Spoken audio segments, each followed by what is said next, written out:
This is your president and at his best, if you will. Watch. My message to unvaccinated Americans is this. What more is there to wait for?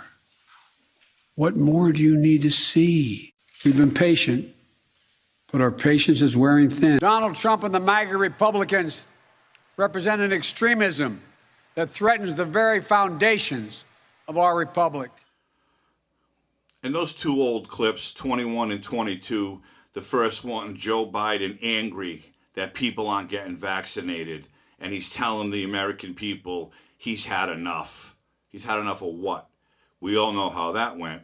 They tried to force it down our throats, but a lot of people resisted, and resisted for good reason, because we all know the stories behind the jabs and how well it really worked. And the second clip from 22, when he was giving his speech with the red background, it looked like a scene from a devil movie. And he talked about the MAGA Republicans and Donald Trump and how bad all the people are to support him. That's the real Joe Biden. The Joe Biden who has such a deep hatred for Donald Trump, that's all he can think about. If he thinks about anything at all. Because quite frankly, we all know he doesn't know what the hell he's doing. He makes zero decisions. And I say it over and over again, and I apologize. But the fact of the matter is, it's true. But quite frankly, he doesn't just hate Donald Trump. He fears Donald Trump. The Democrats fear Donald Trump. Because from 2016 to 2020, our country was on the path to succeed. We were going places. There wasn't illegal immigration. There was jobs, money in people's pockets, low inflation, low gas, low groceries, you name it, we had it. But they'll tell you today that everything was out of control when Trump was president. And to this day, now that we're into the election cycle for November, every liberal media news outlet will do whatever they can to try to convince the American voters that Donald Trump is bad, the bad orange man. And the first one I want to show you is a lady named Jennifer Rubin who works for the Washington Post. And quite frankly, her speech really turned my stomach a little bit because it was so ridiculous and basically full of lies. But she was saying it all in the hopes that all the libs and the Dems who love the Washington Post and believe everything they put out, well, she was hoping that they would believe every word that she was spewing. Take a look. Well, I think two things are going on. One, this speaks to how badly the mainstream media has covered him. They have normalized him. They have cleaned up the rhetoric so he sounds in a clip or he reads in print much more coherent than he actually is. It's only very recently that the mainstream media has been reporting on his really shocking totalitarian claims. But of course, he's been this way all along. And I think because they have done such a bad job, because they have made an effort to treat the Republican Party like the Democratic Party, this notion that he's not so bad, that he's just kind of a cartoon character has set in.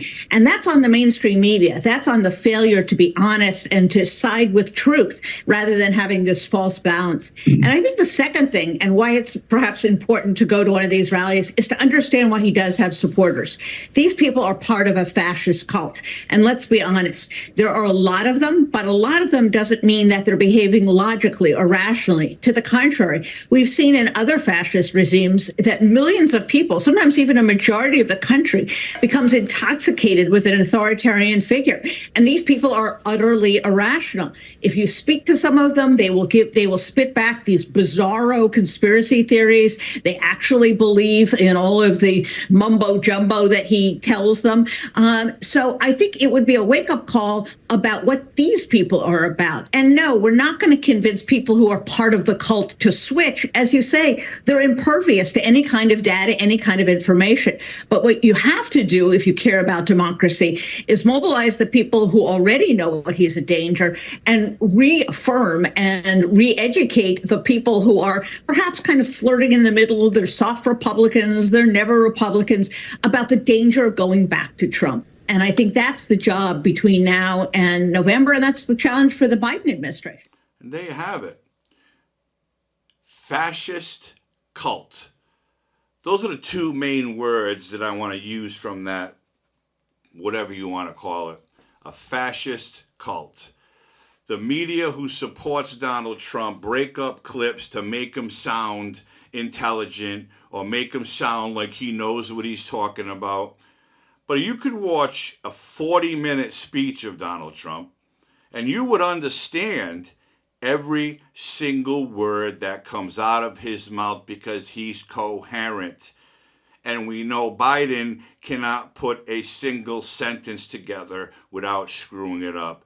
He can't even read from a teleprompter with 4-inch letters. That's how bad it is. But the media who supports Trump is making sure that all the clips they show that he's intelligent and you can understand him and he knows what's going on and so on. That was nothing but nonsense, but a fascist cult. Well, the cults of today that we see, or the so-called, that we like to call them, are everything that the Democrats support. BLM, LBGTQ, plus 2AB, whatever you want to call it.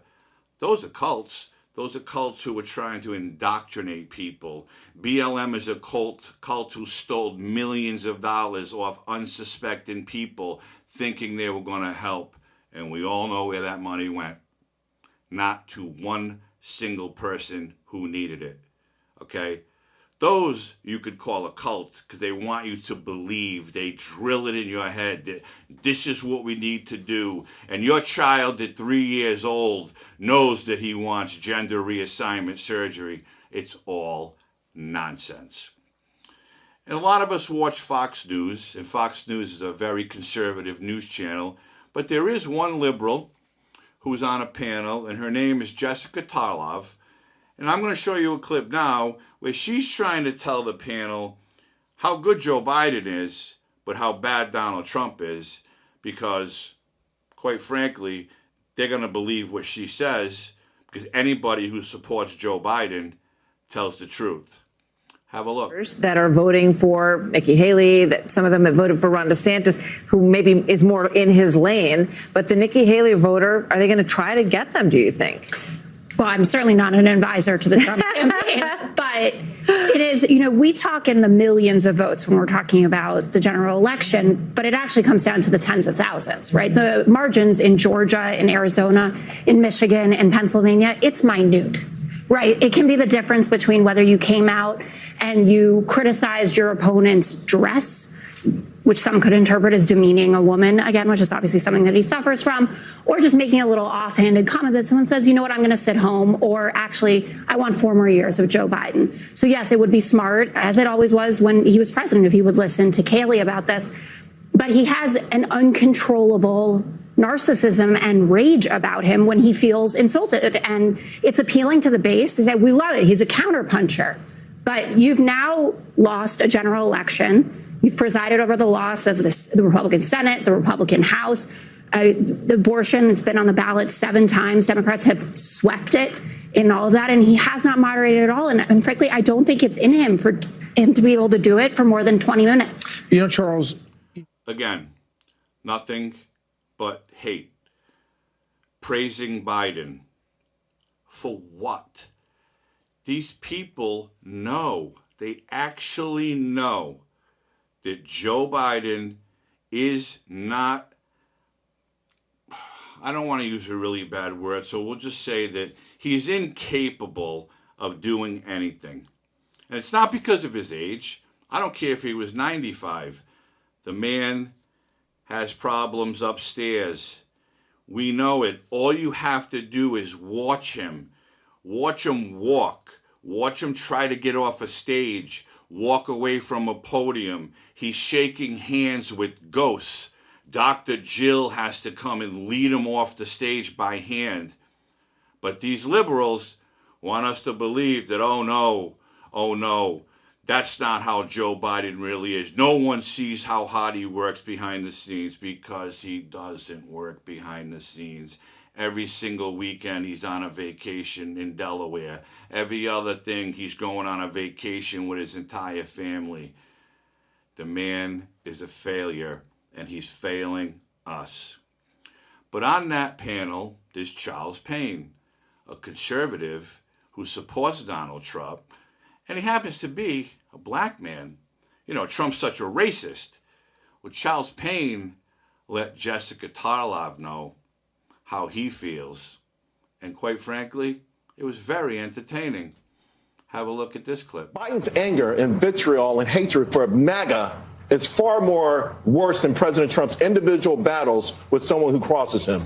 That is something that is really detrimental to this country, that the president of the United States despises half of the United States. President Biden, I said earlier today, about a week ago, I had a segment coming up, so I Googled Biden hates MAGA. Nothing but articles after articles after articles. He has expressed hatred for half of the country. Who's writing those articles? It doesn't matter. And it's not. Because the bottom line is he says it. He has vitriol for them. And so does MSNBC, and so does CNN, and so does the New York Times. They have vitriol for half of the nation. They don't look at them like fellow Americans, and it's unfortunate. They try to paint them as racist. That all the things that they do to their fellow Americans who simply want a safe home, a safe community, for the children to have prosperity. They want the same thing, but they demean them all the time. So the bottom line is this. Now that we're in full swing with the election, all we're going to hear is Trump bashing, Trump hating. Anybody who supports Trump is either an extremist, a domestic terrorist, a bigot, because they don't support certain communities. When we've said all along, we don't care what you people do. Just stop force feeding it to us and leave our children alone. But CNN and MSNBC, specifically MSNBC with this one, they do this every single day. They tell lies. They tell fairy tales. They make up stories. They want you and me to believe that if Donald Trump becomes president again, our freedoms and liberties are over. We will not be able to do anything because he is going to be a dictator. He's going to stop all elections. There'll never be another election in our country. He's going to be like North Korea or China. This is what the liberal news media want us to believe. And that's why every time you put on one of their programs, somebody is bashing Trump and praising Biden. Well, we all see Biden now on the campaign trail, so they call it, making stops in coffee shops with his 6 or 7 people.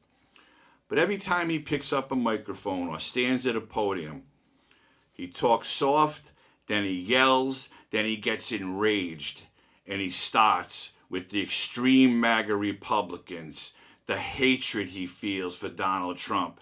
What he's telling the American people is he dislikes the majority of the country because there are millions and millions of Trump supporters in this country. Biden knows it, and all his inner circle know it. So they're telling us the so-called president of the United States does not care and dislikes the American people. Anyone who supports Trump is an extremist, a domestic terrorist, because you can't go to any council meetings or school board meetings and voice your opinion about what they're teaching your kids because you're a domestic terrorist. But it's not only hatred. Joe Biden is scared. He's running scared. As incoherent as he is, he knows Kamala Harris is a bigger failure than he is. So they keep pushing him to the forefront in the hopes that somehow people will think he really knows what he's doing. Well, I'm here to tell you that's a lie. He does not know what he's doing. And just because an American citizen supports another political party or another political candidate, and it doesn't have to be Trump. It could have been Ron DeSantis. It could be Nikki Haley, which you support her, I don't know why, but that's another political party. But the Democrats believe you're a bad person if you're not a Democrat and you don't believe all the fairy tales they tell. They want the entire United States to band together and believe a group of liars. That's all they are. The cover-ups are one after the other after the other. We know it, okay? The Democrats know it. Donald Trump said in an interview, was asked if he was going to be a dictator, and he laughed. And he said, maybe on day one, but that's about it. Because the Democrats don't understand what his joke is. That's why you can't make jokes or say certain words or make certain faces, because they get offended and triggered. They don't understand what a joke is. But they truly believe that Trump is going to take office again if he does, and he's going to stop everything. Everything is going to come to a grinding halt, and he will tell people what to do and when to do it. And there will never be another election in this country as long as he's alive. That's what the Democrats want you to believe. And again, I'm here to tell you, it's all a fairy tale. And I say this all the time. Wake up. Look at different news reports. Read different articles. Try to read a reputable newspaper, not the Washington Post or the New York Times. It's all liberal garbage, okay? You don't have to like Fox. You can like CNN or MSNBC, but pay attention and see what they're trying to do. They're bashing one man for doing good for 4 years, and they're praising another man who has done zero since 2020, since he's been in the White House. Something's got to give, and a Democrat president is not the answer.